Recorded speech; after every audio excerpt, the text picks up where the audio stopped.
Tell me when. But if I'm you're so going live, confused. so this is Music Theory Mondays, episode 2, Tuesday edition. Have you gone live, Cubic? You're now live. Okay. Hello, everybody. Welcome to Music Theory Mondays, episode 2, Tuesday edition. Because I was watching E3 with the boys all weekend, so I didn't do the presentation. So it's ready now, though. So this week we're going to go over the second lesson, which is chords. And so the plan is to sort of just go over like a really baseline sort of understanding of chords, how to build them, how to make them, how to maybe put them together, some basic ways. And then, next week and then in the future, we can go over like melodies and creating more interesting chord progressions and sort of getting a more in-depth understanding. But this week, I just want to go over like how to build some cool chord like some really simple chord progressions, like some simple pop chord progressions, how to like make them sound good and transition well. So yeah. Again, I reuse this template. So before we start, stay quiet unless you have something you want to add or have a question. But if you want to jump in and say something silly, it's all good. Just don't let it get completely out of control or whatever. Yeah. Okay. So feel free to ask questions if you want. I'll keep the VC text channel open and I'll read your questions out loud because so people who are watching can people who are watching on YouTube or rewatching can know what the questions are. And afterwards, feel free to DM me or give me suggestions in the general chat or whatever on what you want to learn about. Since we are sort of getting all the basics done, we can start like learning some specific types of music or trying to analyze some random things that y'all really want to learn. So yeah, I want this to be a fun thing. Yeah. Okay, so let's get started. So what are chords? Y'all already probably know what chords are, but the proper definition of a chord is a group of, typically 3 or more, but it's notes grouped together, and they're playing a harmony.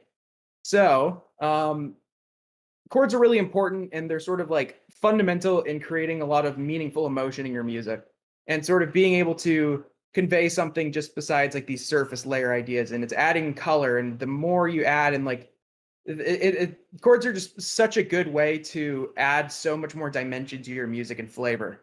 And so last week at the very end, we went over triads. So just so we can go back over it again, triads are your most simple types of chords. So when you take, they're just 3 notes stacked on top of each other. That's why they're called a triad. And they are built by stacking major and minor thirds, which are what we talked about last week. So you have the C is the 1, then you go up to the D, which is the 2, and then the E is the 3. And then so you're going up 1/3, which is a major third, which is when you go up 4 notes, and then you go up 3 notes again, and you get to the G, and then you have a major triad. And then minor, diminished goes minor, minor, and augmented goes major, major, right? Just going back over the stuff. Yeah, there are 4 main types: major, minor, diminished, and augmented. Major chords are a major third, then a minor third. Minor thirds are a minor third, blah, blah, blah, blah. Cubic asks, so minor is a 3 and major is 4. Yeah, okay, so a major chord, you go up 4, then you go up 3.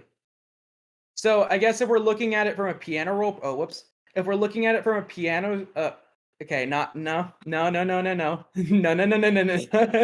Okay, so if we're looking at it from a piano roll perspective, since I think this is just easier to understand, a major third interval has 3 notes in between, and a minor third interval has 2 notes in between. So, or a major interval is when you go up 4 notes, and then a minor interval is when you go up 3 notes. So to build a major chord, you go up a major third, then you go up a minor third. To do a minor third, you go up a minor third, then a major third. Because when you're going up thirds to build these triads and to build these chords, which we'll get into with extensions, you're just going up, you're alternating minor, major, all these different intervals. So from there, we get to extensions. So extensions are where you are adding more thirds on top of your already pre-existing triad. And I think this is where the counting of the 4-3, 4-3, like the different major and minor stuff, makes more sense. So to get the main extensions are like 7ths, 9ths, 11ths, and 13ths. So once you get past the 7, you don't like, even though the B, even though like a D up here with the major 9 is the 2, you still call it a 9 because you keep counting upwards. And when you add extensions, it gives so much more color to your chords. Oh wait, I need to go back because Gody asked a question. What does diminished and augmented mean for chords? A diminished chord is when you just have minor third, and augmented chord is when you have a major third, then a major third. Yeah, there's different contexts for them, which I'm going to go more into the using context of chords in a bit. But also, I'm not very good at it when it comes to the context of diminished and augmented chord, to be entirely honest. But I'll get into that. But so let's say you have this major triad, right? Let's say you want to make a major 7th chord. You've gone up a major third, then a minor third, right? Then you go up another major third, so you're alternating to make these different types of extended chords. Does that make sense? I feel like I'm kind of rushing through this, so I'm like, I want to make sure people sort of understand what's going on, and I'm not like going too fast. But to build all these different types of chords, you're basically alternating these different intervals of major and minor thirds. And to make fancier and fancier chords or whatever, you're essentially just stacking these alternating third intervals up and up and up, you know? So that's where these types of chords come from. And yeah, again, yeah, exactly. These extensions, they really add a lot of color to your chords and emotion. And later I'm going to open up Ableton and sort of show some examples of utilizing all this stuff that I'm going to go over today. I've made a little demonstration, you know? So add chords are like or when you take an extension, but you just use one of the notes from it. So add 9s, add 11s are pretty common. So like, for example, we have this C major 9 chord right here where it goes C, E, G, B, and then D, right? If we get rid of that 7 and we just have a C major chord and then we add that 9 on top, that's a major add 9 chord. Does that make sense? Just want to check in and make sure like I'm not going too fast, but I think, yeah, add chords are just where you add one of those intervals on top and you just have that one. Excuse me. Okay. Suspended chords are when you swap the major or minor third with a perfect fourth or yeah, exactly, a sus chord. When you swap the major or minor third with the perfect fourth or a major second. So, for example, here we have like a C major chord and we took the E and we moved it to the perfect fourth. And then for the sus2 chord, we took that E and then we brought it down to the major second of the scale. So now that we've kind of like gone over all the main types of chords, we're going to start going over using these chords and sort of how they work in context and come together. So the best way I would describe a lot of these is that 7 chords have a kind of like a laid back, relaxed type of sound, like you're just kind of like chilling out type of sound. And obviously all of these are like just by themselves. You can make chords give whatever emotions you want to, depending on how they interact and so whatever context is surrounding them. But like just by themselves, my own perception is 7th chords are pretty laid back. 9th chords and add 9 chords are really like emotional and full of feeling. I think sus2 chords, yeah, sus2 chords are really pretty. Yeah. 9th chords are really good for jazz also. And 7th and 9th chords in general are like entirely what build up jazz. Add 9 chords I think are just really beautiful chords. Like add 9 chords are really like emotional. And I think sus2 chords are also really pretty. But they kind of sound a little bit more dissonant than something like, not dissonant, they just feel kind of like less complete compared to a major 9 or an add 9 chord. And then sus4 chords are mostly used, they're pretty much entirely used for adding more tension resolution to your 1 chord. So for example, I can actually show a specific example of the use of a sus4 chord because they're kind of like, when you hear it, you expect it to go into this other thing.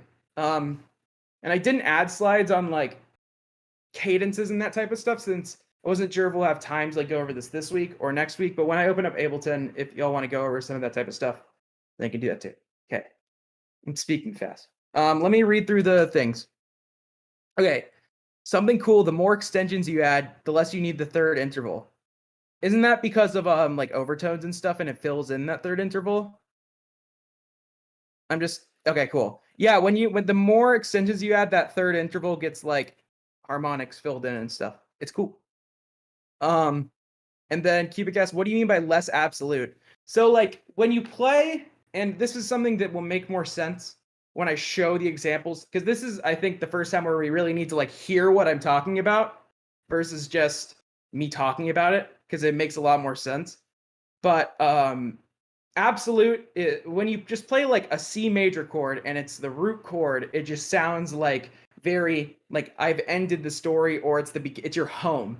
And a sus2 chord is a little bit less, you feel a little bit farther away from home. You don't feel exactly at home. It feels like you're like, maybe like on your porch or something. It feels like you're at home, but a little bit different. Okay. Inversions. I don't really want to quickly go over inversions. Inversions are where you take one of the notes from your chord and then you move it to the bottom, or it becomes the bass note of your chord. So inversions are really good at sort of giving your chords a lot of different feelings and just giving a lot more flavor to them. They become a lot more interesting. And it also just changing the order of your notes and spreading them out can make them become so much more interesting. And you give all these different textures and sounds to something that would be originally be considered really simple and not that complicated. Cubic's asking, do you have to change your bass line if you invert a chord? Like, does it change the chord, or is it fundamentally the same chord? It very much depends. It totally depends. You can layer stuff. You can layer inverted chords with regular chords. Sometimes you can have the sub be inverted while the chord is normal. Normally, I would say, as a general rule of thumb, though, make the bass line follow the chord inversion. That's like the general rule of thumb, is to have yeah, I would say the general rule of thumb most of the time is to have the bass follow the inverted bass note. But when it comes to bass lines, you can go all over the place, and you can do crazy stuff with bass lines. You don't have to like follow this one rule. The same thing with chords and melodies and harmonies. Basses can be whatever you want them to be. Tons of stuff you can do with this type of stuff. Yeah. So I was just gonna say, I just kind of did that with my last song I made. When I made the inversion, I did the bass line with the inverted chord, and it worked really good. Yeah, that's something that I've done before, where it was in like C major or something, and C major doesn't sound like the C doesn't sound very good as a sub. So yeah, I've done your mom. I was in one of the chords was a C major, and I didn't like the sound of the sub in C, so I used the E as the sub while the C chord was playing, because the E, playing the E as the sub would then turn it into a first inversion, but it works because it's still in the same chord. So I guess I'll go into like some simple part writing, some simple chord progression writing in a sec, and yeah, there's not really much else except for hopping in Ableton. So I'm going to go ahead and swap my stream to Ableton, and we'll get started with some examples. And I have a little example set up. Wait, whoa. Where's my Ableton? Oh, there we go. There we go, high quality. So just as a really basic example, and if you, at the end of this, when we get to the end, to like the end question section, if you want me to like show some examples of certain types of chords and interaction stuff, then I could totally show that. But right now I have this little setup of different things you can do to chord progressions to make them sound cooler and more interesting, and how to sort of put stuff together. So if we start with this one, this is just like a basics, really simple pop chord progression, right?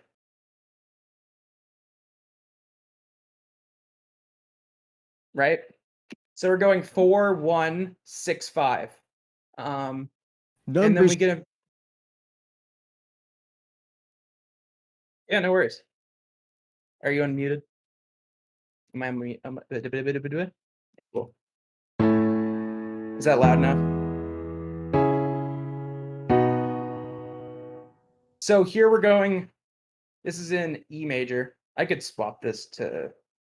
So we have the A, which is the 4 chord, A major. I'm actually going to switch this to C major because that just is easier to understand. So the 4 chord here is an F. So let me actually play it again.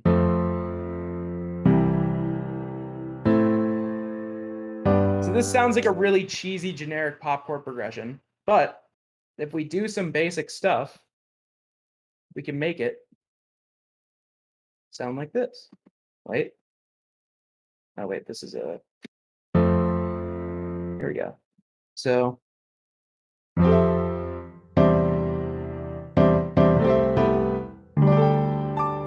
So a few basic things. So we're starting here. We're starting on this F, which is the 4 chord. So we go D is 1, D is 2, E is 3, F is 4. So that's what we went over last week, but I just want to go over real quick. And so now that we have this, we have the 4 to the 1, and then we go to the 6, which is the A, and the G, which is the 5.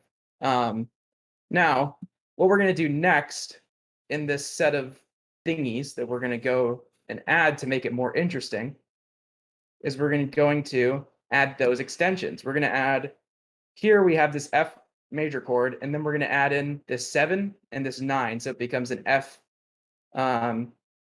major 9 chord versus that just regular F major.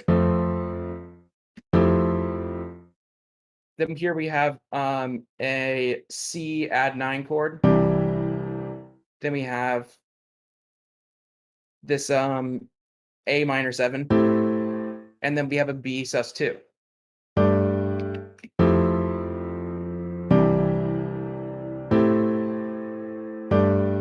Or G sus2, sorry.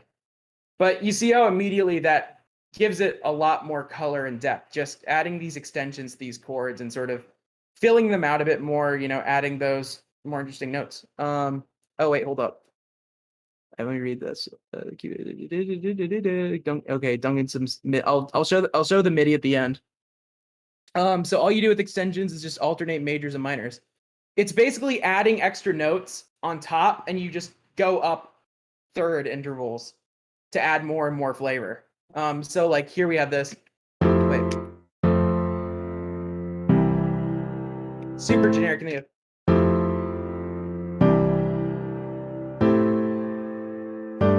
Which is already more interesting. Oh, and then cubic. Yeah. Okay. So then the next thing we're going to do is we're going to do some inversions. So we're going to take these bass notes and we're going to put them at the bottom so they sound a little bit cooler. This would be enough. Yeah. So here we've taken some of these notes and we brought them down here. So instead of the C is the root note, we have this E as the root note. So it's a first inversion. Then here, instead of the A being the root note, we have the C, which is also would be a first inversion. And then here we have, for this G chord, we have the D as the root note, the bass note. I'm using root note, but bass note's the right term. Which would be a second inversion because the D is the 5th of the chord and we're making it the bass note. So it would be second inversion. Wait.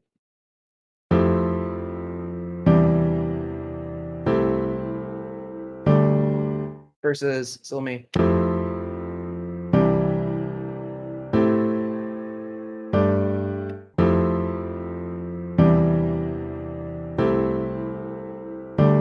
I mean, I kind of like the first one more, but I just wanted to show it as an example of inversions. The next thing we're doing is we are now writing these chords in a way to where they feel a lot more full. So, and a lot more interesting. The most common chords you hear inversions on are the tonic and dominant chords. Yeah.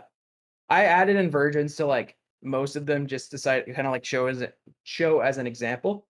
But that's normally the case, is you want to have inversions on like your 1 or your 5. The tonic chord is the one, just to go over from last week. The tonic is the 1 chord and the dominant is the 5 chord. So here, a big thing with writing chords that I like to do, and it's sort of like basic part writing, but like part writing in general, a lot of it isn't super applicable, is you want to, one, space out your notes like you're writing like different voices, like if each singer is singing a different voice, sort of, or a different instrument is playing a different voice. And you want each one of these sort of like lines to move as little as possible. So here, for example, with this top line, we're staying on the same note, and then we go up like a little bit. And then here, you know, we don't move, you don't want to move around that much with each one of these lines. And you want to spread out these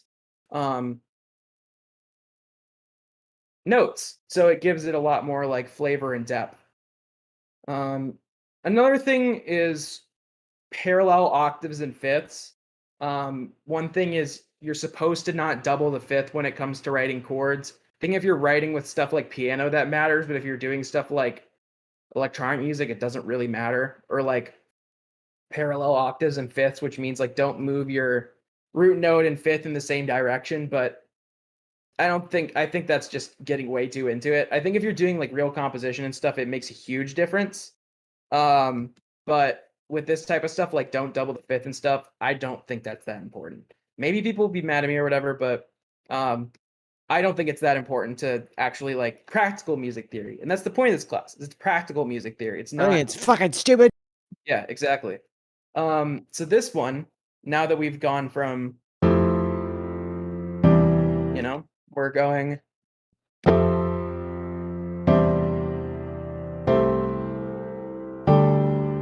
So even though these notes aren't moving around that much, it creates this sort of like continuation. It doesn't feel like you're jumping all over the place. It creates this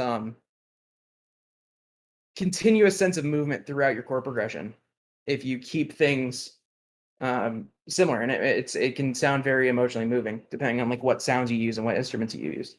And then here, when it comes now that we have our chord progression,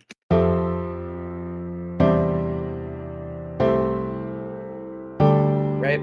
Now, what can we do to make this chord progression more interesting to listen to?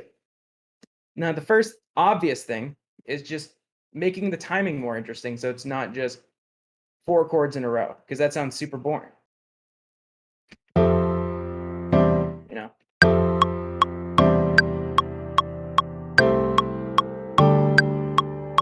Yeah, adding chords.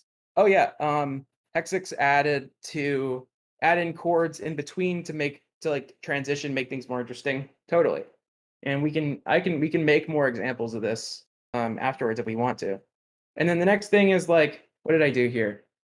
Oh, I added some like rhythmic things.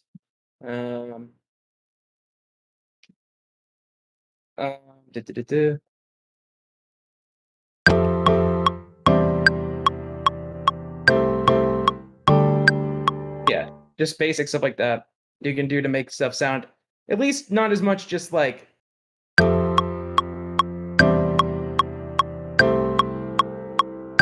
sounds way more boring. And then the finally thing I did is I strummed the piano chord, so it's like you're playing it like an actual person. Added little like note things like this. Added this little like walk down, and then finally a strum and like some little notes. Kind of whip this together so it's not like ideal, this whole thing. But it just a lot of like little details like this can bring out a lot of life into your chord progressions and make them sound way more interesting. Here we go.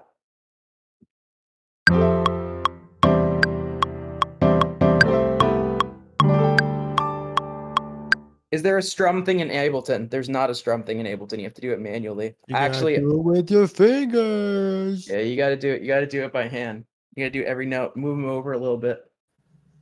It sucks. I like doing it manually. I like doing it manually too. Makes me happy. And like here, you could do different chords in this part to like have some cool movement and like Here's a make pro things tip. change. Pro tip: if you don't want your stuff to sound boring, don't start with the basis of a pop progression. That's for future. This is purely for example's sake. But when you're writing shit, don't Yeah. just fucking start with yeah. Yeah, totally.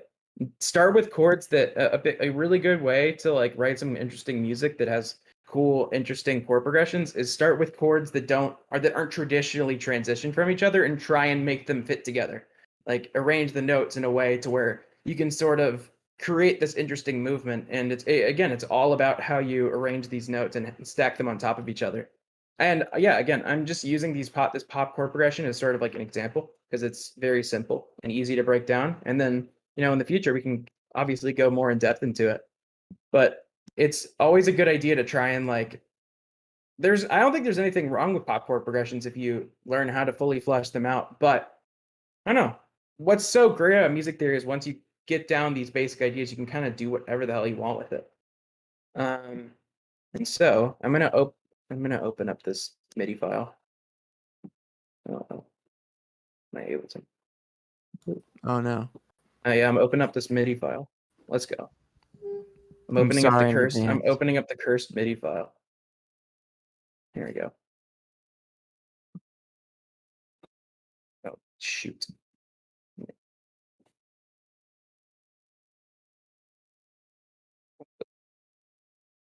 Oh wait, Ableton. Here we go.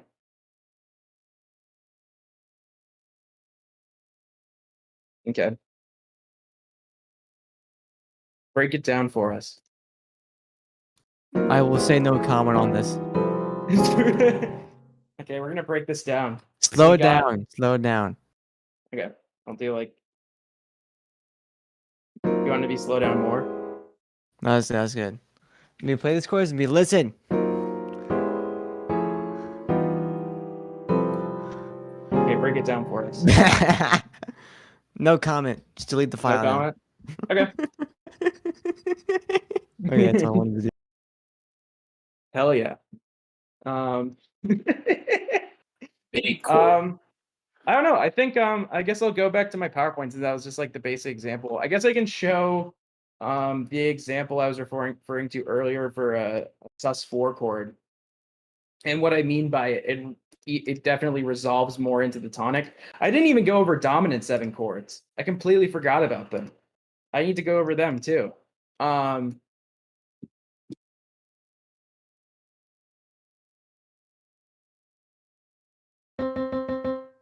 So let's say we have this C major chord, right? It's one of my favorite chords to use. Or at least like not one of my favorite. It's fun to use every once in a while. So we have this C major chord, right? A sus4 chord is where we raise this E up to an F. And the way you're supposed to use it, I don't think you have to use it this way. You don't have to use any chord anyway. It's very But it sounds very good if you do it like this. It's that classical sound. motherfucker. Yeah. Bach looking ass. Yeah. It's like that super dramatic resolution. And so a dominant 7 chord, which is something I talked about earlier, I forgot to talk about earlier. It's another type of 7th chord. So it's a major 7 chord, right? If you take this down to a B flat, this to a G. It's like the most generic and common type of resolution in chords. I don't know.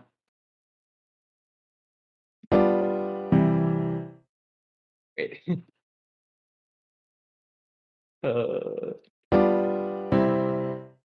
A dominant 7 is where you go up a major third, a minor third, and then you go up another minor third.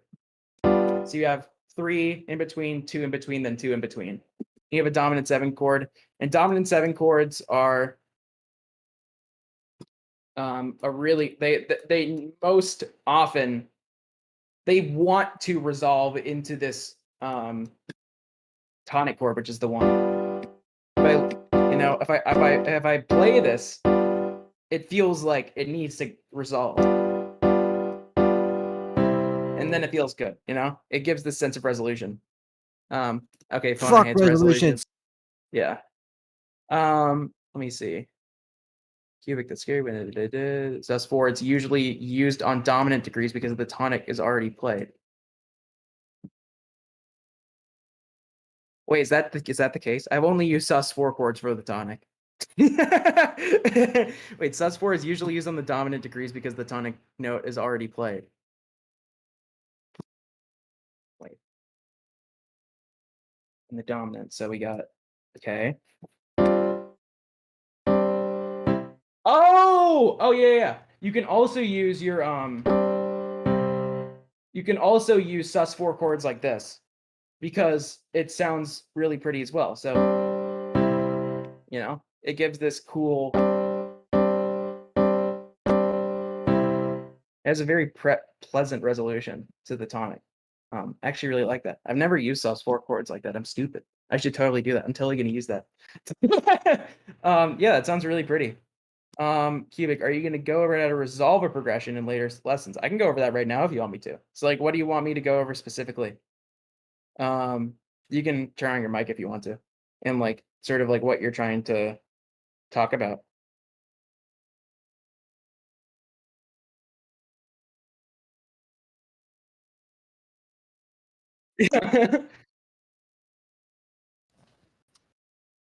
If a chord progression sounds, yeah. Chord Can I say it? progressions. Can I say there's- it? I want to say it. I want to say it.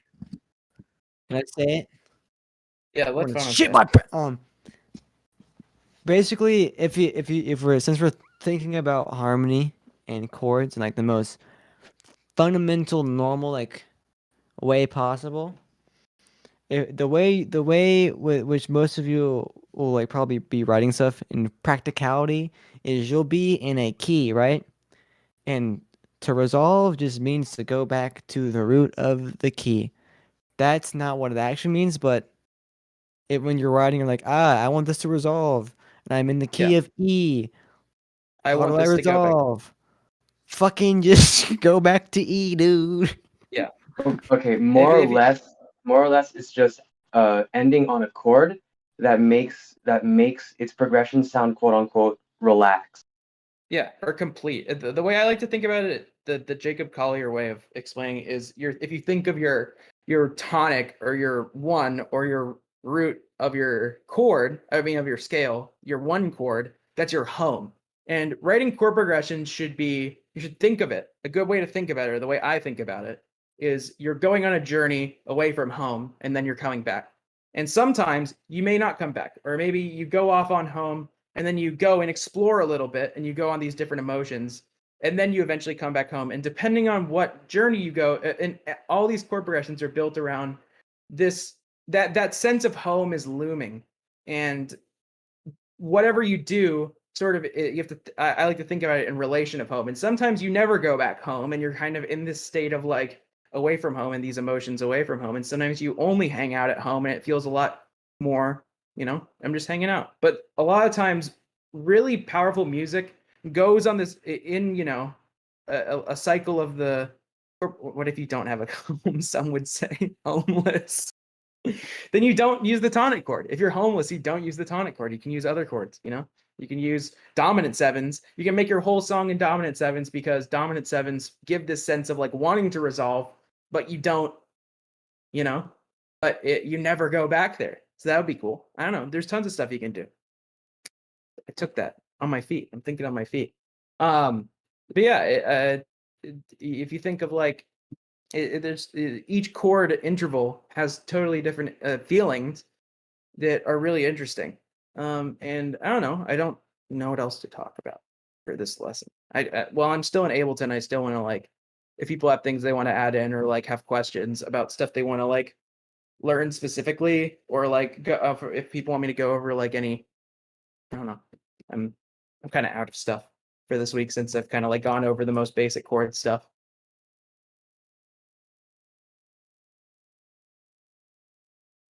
Okay, nothing. Wait, Cubic's typing. Oh, helpful. I feel like I got a little bit more now. I'm glad. I'm very glad that I'm not just clicking random notes. Yeah, that's awesome. And I'll post this PowerPoint also in the archive, just so like if you want to look at what types of chords are important, and like, or I could just like post a little chart or something, to where you can like look and be like, what types of chords are cool and how can I use them? And I could like link something online. But yeah, I think just being aware of these different types of chords and like knowing what you can experiment with, even if you don't know perfectly how to use it, opens you up to exploring these chords and, you know, music stuff in far more interesting ways. So let me go back, change windows.